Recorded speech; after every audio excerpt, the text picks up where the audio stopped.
Hai pelajar Indonesia, bertemu lagi dalam pembelajaran bahasa Indonesia, materi teks eksplanasi bagian yang kedua.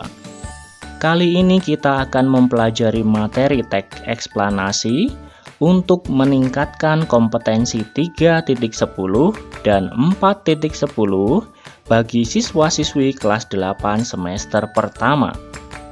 Adapun tujuan pembelajaran kali ini yaitu supaya kalian dapat memahami isi, struktur, dan kebahasaan teks eksplanasi. Baik, kita mulai dari isi teks eksplanasi. Dalam pemaparannya, isi teks eksplanasi umumnya merupakan jawaban dari pertanyaan mengapa dan bagaimana. Isi yang diuraikan dengan pertanyaan mengapa, maka pemaparannya akan bersifat kausalitas atau menggunakan unsur sebab akibat. Sedangkan isi yang diuraikan dengan pertanyaan bagaimana, maka dalam pemaparannya akan bersifat kronologis atau berdasarkan urutan peristiwa. Nah, sekarang seperti apakah contoh paragraf yang diuraikan dengan pertanyaan mengapa? Mari kita cermati contoh paragraf terjadinya hujan berikut ini. Hujan terjadi karena dipengaruhi oleh konveksi atau pemindahan panas dari satu daerah ke daerah lain di atmosfer bumi dan lautan. Air yang ada di permukaan bumi mengalami proses penguapan akibat panas matahari.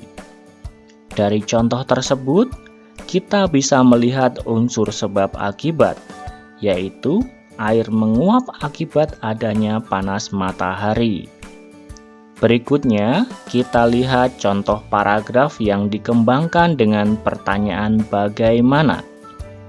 Paragraf ini menguraikan tentang proses meletusnya gunung berapi. Diawali dengan kenaikan suhu, mengeringnya mata air, mengeluarkan suara bergemuruh, dan akhirnya meletuslah gunung berapi tersebut. Maka sudah jelas, paragraf ini diuraikan dengan pola kronologis. Mudah kan membedakan paragraf yang diuraikan dengan pertanyaan mengapa dan bagaimana? Sekarang kita lihat struktur teks eksplanasi. Struktur teks eksplanasi terdiri dari identifikasi fenomena, rangkaian kejadian, dan ulasan. Kalian dapat mencermati struktur tersebut dari teks tentang pengangguran berikut ini. Fenomena yang dipaparkan adalah fenomena sosial, yaitu pengangguran. Sedangkan kejadiannya antara lain dipaparkan melalui peristiwa kesenjangan sosial dan perubahan situasi nasional. Dan bagian ulasan diungkapkan kembali tentang permasalahan sosial yang perlu segera ditangani. Nah, seperti itulah struktur dan contoh teks eksplanasi. Sekarang kita coba lihat ciri-ciri kebahasaannya. Coba ingat dari penjelasan sebelumnya, apakah ciri-ciri kebahasaan ini sesuai dengan contoh yang diberikan? 1. Teks eksplanasi menggunakan konjungsi kausalitas. Contohnya kata sebab, sehingga, karena, dan oleh karena itu. Yang kedua, konjungsi kronologis.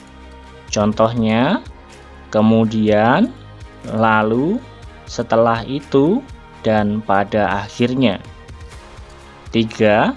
Menggunakan kata benda fenomena seperti tsunami, gunung, matahari, pengangguran, dan hujan. Dan yang terakhir, menggunakan istilah teknis. Contohnya, rantai makanan, ekosistem, konveksi, erupsi, dan inflasi.